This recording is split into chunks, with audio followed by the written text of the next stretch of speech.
Hello everyone. Last time we have started with gas laws. Over there we have seen what is Boyle's law, and we have even seen the mathematical expression of that thing. So today we are going to continue with the graphical representation. So to start with this topic, first we'll revise what is Boyle's law. So Boyle's law over there, it is also called as pressure volume relationship, and it is stated as what? At constant temperature, the pressure of fixed amount of gas varies inversely with its volume. That is, P is inversely proportional to V. And we can also say that PV is equal to constant, that we have taken as K. Okay, so this was nothing but Boyle's law, where you have to understand P is inversely proportional to V, where T and N is constant. So once you understand that thing, we can move on with the graph part. Now over here, as you can see, P and V is plotted. P is plotted in the y-axis and V is plotted in the x-axis. And at constant temperature, each of the curve over there is at constant temperature. Like one is at constant temperature T1, then the other curve is at constant temperature T2, and the last one is at constant temperature T3. Okay, so as you can see in the graph, it is inversely proportional. That is, when pressure increases, the volume decreases. Okay, and one more thing which you have to remember is a graph plotted at constant temperature is called as isotherm. Okay, so constant temperature graphs are said to be isotherm. So hopefully you understood this thing. It is easy over here that P is inversely proportional to V, and at different temperature it has been plotted. And if I say the temperatures are 300 Kelvin, 400 Kelvin and 500 Kelvin, then my lower graph will be of 300, and T2 will be of 400 Kelvin, and T3 will be of 500 Kelvin. That means as temperature increases, the volume increases over there. Okay, so that you have to understand that. That's the reason the lower temperature will be coming in the down. Okay, but remember this thing, this over here in Boyle's law, only P is inversely proportional to volume. Don't be confused. Over here they have drawn three different graphs together. Okay, so this is a isotherm at constant temperature. So if I say 300 Kelvin, the lower curve denotes that. Okay, so only to make you understand that at different temperatures what will be the effect. Like for example, we have kept at constant temperature and number of moles. So if temperature varies, what happens to the curve? Only for that understanding we have plotted three curves in a single graph. Okay, next graph, a graph of PV versus pressure P of a gas at different temperatures T1, T2 and T3. So over here as well, T1 is the lowest temperature and T3 is the highest temperature. So if I'll say, if T1 is 300 Kelvin, T2 will be 400 Kelvin and T3 will be 500 Kelvin. So when the product of pressure and volume, that is PV, is plotted against pressure P, a straight line is obtained parallel to x-axis, that is the pressure axis. Okay, so over here when we were seeing the mathematical expression of Boyle's law, we have seen that PV is equal to constant at the end. So that is what is plotted over here in this graph. So hopefully it is understood, and also remember that even this graph is at constant temperature. Next graph, a graph of pressure P of a gas versus 1 upon V at different temperatures T1, T2 and T3. So similar to the other two graph, T1 will be 300 Kelvin, T2 will be 400 Kelvin and T3 will be 500 Kelvin. So the temperatures can vary. It is not like 300 Kelvin is fixed. I am just telling you that that will be the lowest temperature and T3 will be the highest temperature. Okay, so when the pressure P of a gas is plotted against 1 upon V, we are getting a straight line graph passing through the origin. And remember, the condition is at constant temperature and number of moles, that is small n. Okay, and one more thing you have to remember is at high pressure there is deviation from Boyle's law. So all the gases behaves differently. That's the reason at high pressure they are said to be having deviation from Boyle's law. Next one, a derivation of Boyle's law in terms of density. So you know that when pressure increases, what happens? Gas molecules get closer, and therefore we can say the density of the gas increases. Okay, so we'll start with the Boyle's law, and we have to prove that density is directly proportional to pressure. So I'll start with Boyle's law. From Boyle's law, what I can say, that PV is equal to K, that is a constant. Okay, so I can say what is V equal to then? V is equal to K1 upon P. Now why am I writing this V equation? Because I know that the formula of density is what? Mass upon volume. So over there I can substitute the value of volume. Okay, so therefore the next step is I am going to write down what is density equal to. Density is equal to mass upon volume. So I am going to substitute the expression of V in this density equation. That is what it is written over there. On substituting V from equation 10.4, what I am getting, D is equal to, M was already there, upon, instead of V I am writing K1 upon P. So K1 upon P, that P will come up. So therefore it is written as D is equal to M upon K1 into P. Therefore I can say D is equal to K dash into P. Why K dash? Because M, that is a mass of gas, will always remain constant, and K1 is a constant. Therefore I have replaced that constant, two constants, with other term, that is K dash. So where it is written K dash is equal to a new constant, so I can say D is equal to K dash into P, and therefore D is directly proportional to P. So by this expression I can understand that D is directly proportional to P at constant temperature and number of moles. Next one is Charles' law. It is temperature volume relationship. That means there is a direct relation between volume and temperature, that is V is directly proportional to T. So let's understand more about Charles' law. So J. Charles and Gay-Lussac work independently on influence of temperature on volume of a gas. So they found that for a given mass of a gas at constant pressure, its volume increases with an increase in temperature. So simple, when if we know that there are four variables: volume, temperature, number of moles, and pressure. So if we are talking about two variant, then other two variable will be constant. So volume and temperature is directly proportional, therefore what all things will be constant? Pressure and number of moles will be constant. So what does it actually means? It was found out that for an increase of every degree of temperature, volume of the gas increases by 1 upon 273.15 of its original volume at 0 degrees Celsius. That means, like for the increase of 1 degree, so what will be added? It will be 1 upon 273.15 into the initial volume will be added to the original volume. Okay, so that is a factor which is going to be added. So you have to remember that for every degree rise in temperature, volume of the gas increases by the factor. What is that factor? 1 upon 273.15 of its original volume. So this you have to remember. Okay, so now we will see how it is mathematically written.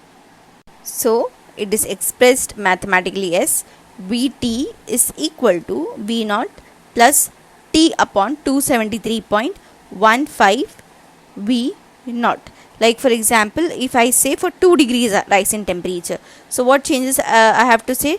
Volume when 2 degree rise, that is V2 will be equal to V naught plus 2 upon 273.15 into V naught.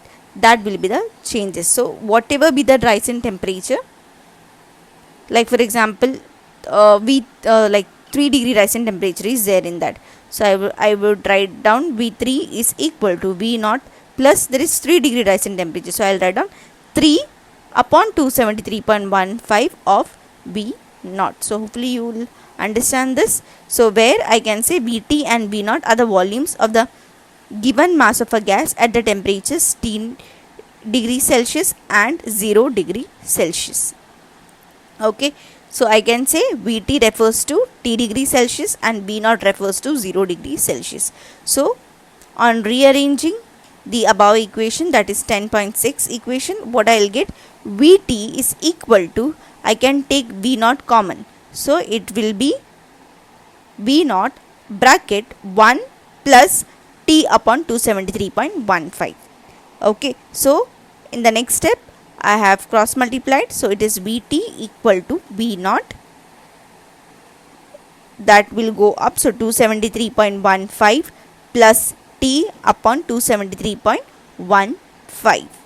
So at this stage a new scale of temperature was introduced, namely the absolute temperature scale, and therefore we can write down it as what, T Kelvin is equal to T plus 273.15.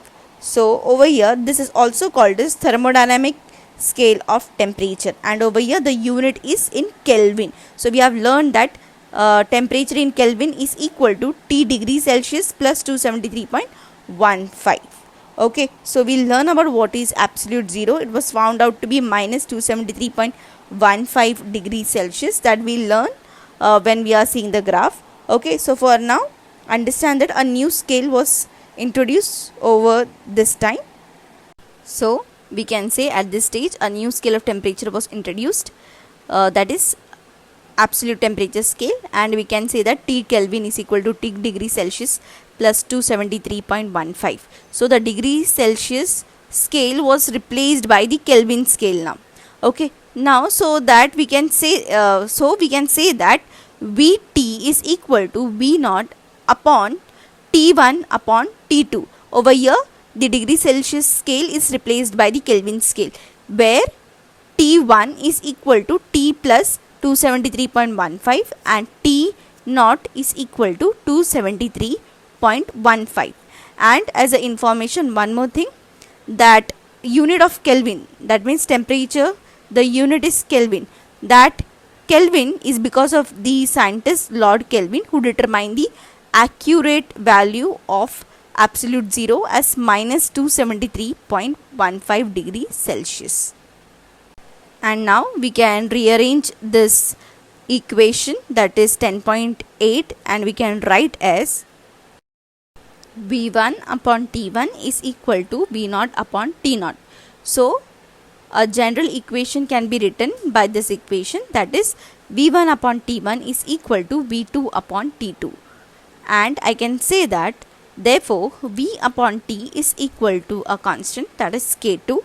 So I can write down therefore V is equal to K2 into T. So the next step I can also write it as what, V is directly proportional to T. So from equation I can say the mathematical expression of Charles' law, which is stated as, at constant pressure the volume of a fixed mass of gas is directly proportional to its temperature in Kelvin. And one more thing, whenever you are writing this Charles' law, you have to mention that V is directly proportional to temperature at constant pressure and number of moles.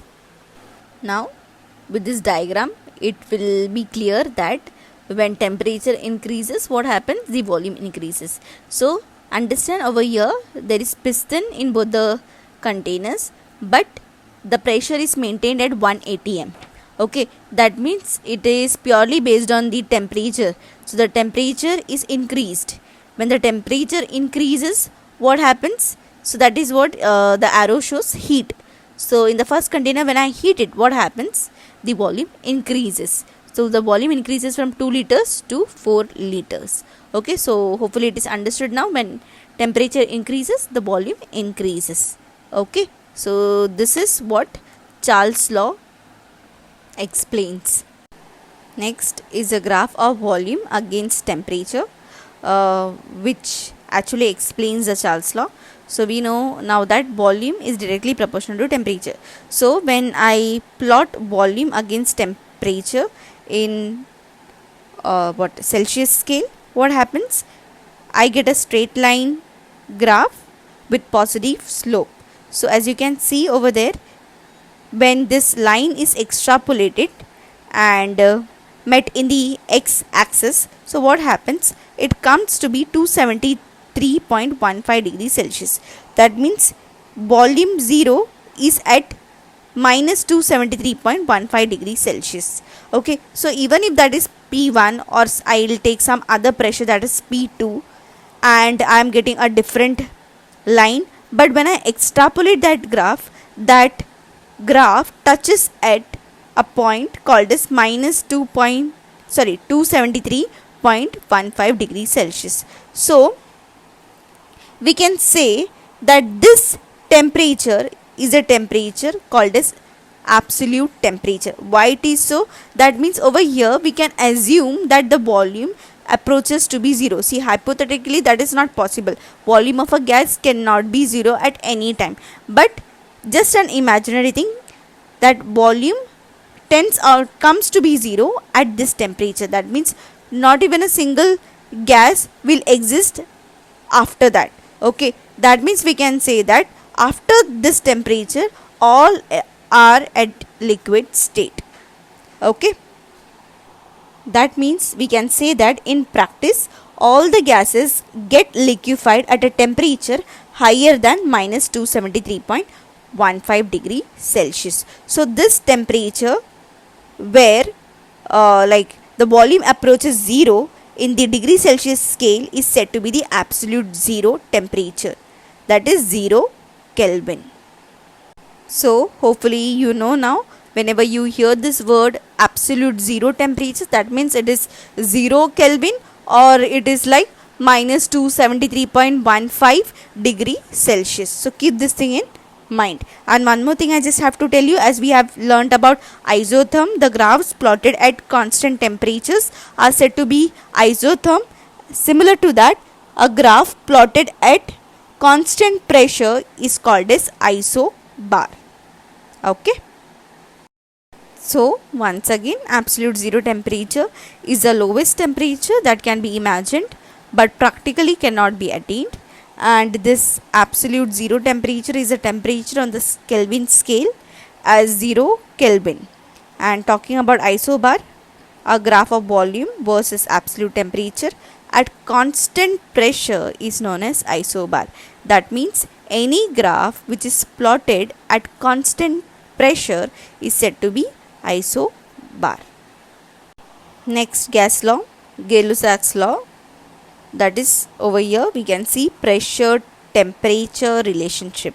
So it states that at constant volume, pressure of a fixed amount of gas is directly proportional to its absolute temperature, that is capital T. And one more thing over here, again, if there are 4 variables, that is pressure, volume, temperature and number of moles, if pressure and temperature is directly proportional, what all things will be constant? Volume and number of moles will be constant. So this law is mathematically written as P is directly proportional to T. So next we are going to remove this proportionality sign by a constant. So it will be written as P is equal to K3 into T. So I can say P upon T is equal to K3, that is a constant. Okay, so I can say P upon T is equal to constant at constant volume and number of moles. Next, a graphical representation of pressure versus temperature of a gas. So over here you can see that when we plot a graph of pressure versus temperature, we get a straight line graph having a positive slope, and it is plotted at constant volume. Such kind of graph is called as isochore. Like similar to isotherm, a graph plotted at constant temperature, isobar, a graph plotted at constant pressure, and isochore will be a graph plotted at constant volume. Okay, so one more thing over here, as you can see that over there it is written V1, V2, V3 and V4. So which is having the maximum volume? V4 is having the maximum volume and V1 is the least volume. So from this thing we can understand that the graph which is in red color is having maximum volume. That means from up to down the volume increases. Okay, so and the pressure is decreasing that way. So to give some examples of Gay-Lussac's law, the rupture of pressure cooker, and one more thing, at high temperature explosion of cans are an example of that, because as temperature increases the pressure increases, therefore bursting takes place or the explosion takes place. Okay, so remember, in Gay-Lussac's law, the pressure is directly proportional to temperature at constant volume and number of moles. Next one is the Avogadro's law. So to understand about that thing, first we will talk about the scientists who all are involved. So over here, Italian scientist Amedeo Avogadro combined Dalton's atomic theory with Gay-Lussac's law of combining volumes to put forth what is known as Avogadro's law. So it states that equal volumes of all gases at the same temperature and pressure contain equal number of molecules. So Avogadro's law is mathematically written as V is directly proportional to N, where N is the number of moles of the gas in volume V, and it is at constant pressure and temperature. So on converting the proportionality into equation, we can write on V is equal to K4 into N, or we can say V upon N equal to constant at constant temperature and pressure. So please do remember all the equation which we have learned for Boyle's, Charles, Gay-Lussac's law and Avogadro's law. Okay, so this is the representation of Avogadro's law. Over here in this figure you can understand that all the gases are at constant pressure and temperature, that is at 0 degrees Celsius and at 1 atmosphere pressure.